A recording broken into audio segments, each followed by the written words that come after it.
भारत पाकिस्तान के बीच cease fire हो चुका है, अर्थात युद्ध विराम हो चुका है। और अब हम यह देखेंगे कि इससे भारत को क्या मिला है और पाकिस्तान को क्या मिला है। और कभी देखा जाएगा क्या कुछ खोया क्या कुछ पाया। जी हाँ, इसे और कभी नहीं, आज ही हम ज्ञान गंगा के इस 3 पत्ती कार्यक्रम में देखेंगे कि किसको क्या मिला है। पाकिस्तान में आटा चावल की कीमतें 700-800 रुपये किलो तक जो पहुंच गई थी, तो इसके लिए उसे IMF से $1 अरब कर्जा मिल गया है। सारे संसार में उसकी थू-थू हो गई है और उसकी सेना की बहुत बड़ी बदनामी हो गई है। तो यह तो पाकिस्तान की उपलब्धियां हैं। भारत को क्या मिला? भारत में जब पर्यटकों को चुन चुन करके कश्मीर के पहलगाम में मारा गया था, तो उनकी महिलाओं को छोड़ दिया गया कि जाइए मोदी से बताइए। तो इस जो ऑपरेशन का नाम रखा गया है, इसका जो बदला लिया गया है, यह 2 महिलाओं के नेतृत्व में लिया गया है। कभी महिला विकास की बात भारत में होती थी, कभी महिला कल्याण की बात होती थी, कभी महिलाओं को सशक्त करने की, महिला सशक्तिकरण की बात होती थी, लेकिन उससे भी एक पायदान बढ़कर महिला नेतृत्व की बात हुई है। और बात नहीं हुई है उनको उनके नेतृत्व में यह सब जो है अंजाम दिया गया है कि 9 जगहों पर, वह भी रात में सटीक निशाना लगा करके 21 आतंकी ठिकानों को पूरी तरह से नेस्तनाबूद कर दिया गया है। और वे आतंकी ठिकाने POK यानी पाक अधिकृत कश्मीर के ही नहीं थे, बल्कि पूरे पाकिस्तान में फैले हुए ठिकाने थे। और यह सब अंजाम दिया 2 महिलाओं के नेतृत्व में, जो भारत की बेटियां हैं, कर्नल सोफिया कुरैशी और विंग कमांडर व्योमिका सिंह ने। ऑपरेशन सिंदूर की पूरी बागडोर इनके हाथों में रही है। तो भारत ने दिखा दिया कि भारत की महिलाओं को किसी से डरने की ज़रूरत नहीं है, चाहे देश के अंदर हो और चाहे देश के बाहर हो, चाहे अंतरिक्ष में हो। हर जगह भारत की महिलाओं ने अपना परचम लहरा करके दिखा दिया है। अगला जो भारत को लाभ हुआ है वह है कि अभी तक जो भारत में हमले होते रहते थे, चाहे वह बम्बई हमला हो, बॉम्बे हमला में होटल ताज जो भारत का दिल है उसको नेस्तनाबूद कर दिया गया था। हजारों की संख्या में आम लोग मारे गए थे बम्बई हमले में। और यह जो होटल था, यह भारत की आन बान शान का प्रतीक है, ताज होटल बम्बई का, क्योंकि इसे जमशेदजी टाटा ने बनवाया था। और क्यों बनवाया था? जब वह इंग्लैंड में एक 5 स्टार होटल में नाश्ता करने के लिए जा रहे थे, तो वहाँ पर लिखा लगा था, dogs and Indians are not allowed, यानी कुत्तों और भारतीयों का प्रवेश वर्जित है। भारतीयों की तुलना कुत्तों से जब की थी, उसी समय हमारे देश के जमशेदजी टाटा ने ठान लिया था कि एक ऐसा होटल बनवाऊंगा जिसकी तरह का इंग्लैंड या कहीं दुनिया में होटल नहीं होगा। और उन्होंने इसे कर दिखाया, बम्बई में ताज होटल बनवाया। और इसमें जो हमला हुआ, सैकड़ों से ज़्यादा लोग मारे गए थे। संसद पर हमला हुआ, अक्षरधाम मंदिर पर हमला हुआ, और तब से अनगिनत हमले हुए हैं। तो इन हमलों के जो जिम्मेदार हैं वे मारे गए हैं। इस हमलों में जो 9 जगह आतंकी ठिकाने ध्वस्त किए गए हैं, इसमें बड़ी संख्या में इन हमलों के गुनहगार मारे गए हैं। अगला लाभ क्या हुआ है? इजरायली पत्रकार एक हैं डेनिम बर्ड, उनकी हत्या बहुत ही विभत्स तरीके से आतंकवादियों द्वारा कर दी गई थी, तो उनको भी जिसने मारा था वह भी मारा गया है। इसके अलावा भारत को क्या मिला है?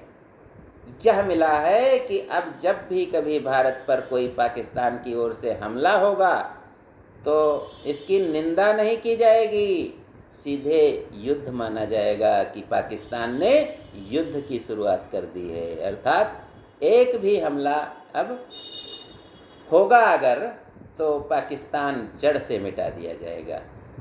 यह भी हमारी उपलब्धि रही है। अगली उपलब्धि क्या रही है? सिंधु जल समझौता का जो पानी हमने रोका था उस पर भी हम अडिग हैं। और यह सिंधु जल समझौता जो था, जो पाकिस्तान पानी जा रहा था, यह तो इंदिरा गांधी भी नहीं रोक पाई थी, जो आयरन लेडी थी, वह भी हमने कर दिखाया। पाकिस्तान जाने वाले हर सामान पर हमने रोक लगा दी है, वहाँ से मंगाने वाले हर सामान पे रोक लगा दी है। वहाँ महंगाई और बढ़ेगी और भूखमरी और बढ़ेगी।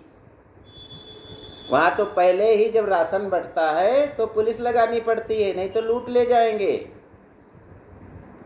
एक माल का उद्घाटन करने के लिए जब पाकिस्तान में लोगों को बुलाया गया तो उद्घाटन में जो लोग गए थे उन्होंने पूरा माल लूट लिया। तो ऐसी गरीबी जहाँ पर है तो उसकी स्थिति और खराब होगी। सिंधु जल समझौता रोका, सिंधु का पानी रोका गया है, आयात निर्यात रोका गया है। और सबसे बड़ी बात कि जो पूर्व प्रधानमंत्री श्रीमती इंदिरा गांधी ने भी नहीं किया था कि 1971 में जो 92,000 सैनिकों ने हमारे समक्ष, भारतीय सेना के समक्ष जो घुटने टेके थे, उन्हें भारत की जेलों में बंद करके बिरयानी खिलाई गई थी, उनको यूं ही छोड़ दिया गया था। क्योंकि पाकिस्तान के प्रधानमंत्री जुल्फ़िकार अली भुट्टो जो 1971 में समझौता करने शिमला में आए थे, उन्होंने कहा था उनको आप रहिए, हमें रखिए। इंदिरा गांधी ने जब कहा था पहले POK दे दीजिए, तब भुट्टो ने कहा था कि वो सैनिकों को अपने यहाँ रखिए, हमको ऐसे कायर सैनिकों की आवश्यकता नहीं है। फिर भी उनको छोड़ दिया गया। लेकिन जो पाकिस्तान में हमारे सैनिक पकड़े गए थे, बड़े संख्या में कम थे, उनके अंग कट करके कहीं नाक काट लिया, कहीं कान काट लिया, कहीं आँख फोड़ दी, अब वह भारत आता था। इंदिरा गांधी जी भी नहीं छुड़ा सकी पाकिस्तान ने जो कैद किया था, और अपने यहाँ जो उनके थे उन सब छोड़ दिया गया था। यह कैसा अन्याय! और यह जो किया है यह कोई न्याय नहीं है। लेकिन वह भी, अब उसका भी बदला लिया गया। भारत की मिसाइलें जो भारत में बनी है, युद्धक सामग्री जो भारत में बनी है, उसका परीक्षण हो गया। क्योंकि जब कोई हम गोला बारूद रखते हैं बरसों तक, लेकिन उसको जब तक हम चला के नहीं देखते हैं तब तक तो अविश्वास ही दुनिया का रहता है, पता नहीं ये चलेगा कि नहीं चलेगा। लेकिन भारत की मिसाइलें, भारत में बनी मिसाइलें और युद्ध की जितनी भी सामग्री है वे सब भारत में बनी, और उसका परीक्षण 100% सफल पाया गया। इजराइल भी 95-98% से ज़्यादा सफल नहीं होता है उसका भी सामान, अमेरिका का 90%, लेकिन भारत का 100% सफल हुआ है, जिसके कारण हमारा भविष्य ये है कि दुनिया हमसे हथियार खरीदेगी। और जो दो देश अभी तक हथियार बेच करके मालामाल हो रहे थे, उस श्रेणी में भारत भी आ जाएगा, और भारत को भी बहुत बड़ी विदेशी मुद्रा का लाभ होगा। हमारे हथियार बिकेंगे क्योंकि वे 100% परीक्षित हो चुके हैं, सारे सफल हो चुके हैं। अगली बात करते हैं कि पाकिस्तान के प्रधानमंत्री और कुछ सोचते हैं, आतंकवादी कुछ और सोचते हैं, सेना कुछ और सोचती है, और अमेरिका कुछ और सोचती है, और IMF कुछ और सोचता है। सब पाकिस्तान के लिए है। एकता नहीं है उनमें, आपस में फूट पड़ गई है, क्योंकि पाकिस्तान के 1/3 भाग पर बलूच विद्रोहियों ने पाकिस्तान का झंडा हटा करके अपना झंडा लगा दिया, और सेना को उन्होंने मारना शुरू कर दिया, सेना पर हमला कर दिया। इससे बड़ी बात क्या होगी कि रोटी, एक एक रोटी और दाने दाने को मुहताज जो देश है, वह अपने ही देश में विद्रोहियों का सामना उसे करना पड़ रहा है। सिंध में बगावत हो गई है। तहरीके तालिबान पाकिस्तान यानी TTP जो चाहता है कि पाकिस्तान पर तालिबानी सरकार बने, तालिबान का शासन हो, तहरीके तालिबान का, उसने सेना के 22 पाकिस्तानी सेना के 22 जवानों को मार डाला है। और हमने अपना इतनी बड़ी कार्रवाई कर दी है, देश में घुस करके मारा है, लेकिन उसकी तुलना में हमारा कोई नुकसान नहीं हुआ है। हमारे सेना का जो हर सामान है वह नंबर 1 पाया गया है। दूसरी तरफ पाकिस्तानी सेना में जो हथियार दिए गए थे, चाहे वे टर्की के हों, चाहे चाइना का युद्धक विमान हो, सब कुछ धराशायी हो गया है, क्योंकि पाकिस्तान के अंदर जाकर हमने उसकी पूरी प्रतिरक्षा प्रणाली ही नष्ट कर दी है। जहाँ से ये युद्धक विमान उड़ते हैं उनको नेस्तनाबूद कर दिया, उन स्थानों को नेस्तनाबूद कर दिया है। तो यह भी एक लाभ हुआ है। और पाकिस्तान की जो सारी हेकड़ी थी कि मेरे पास परमाणु बम है, सारी दुनिया ने देख लिया है, और पाकिस्तान का हर नागरिक देख रहा है, और सेना पर थू थू कर रहा है अपनी ही। तो यह होता है कि अगर किसी दूसरे देश में जा कर के आतंकवाद को पाल करके आपने अपने गुर्गों से यहाँ पर कुछ तहस नहस किया है, भारत में किसी को नुकसान पहुँचाया है, तो अब वे पुराने दिन नहीं रहे, वे दिन जा चुके हैं। अब नया भारत है, और जब भी आप भारत पर किसी भी प्रकार का आतंकवादी हमला करेंगे पाकिस्तान वाले, उसको युद्ध माना जाएगा, और हम जमकर, जैसे अब बदला लिए हैं, अगली बार हो सकता है पाकिस्तान आधा कब्जा भी कर ले।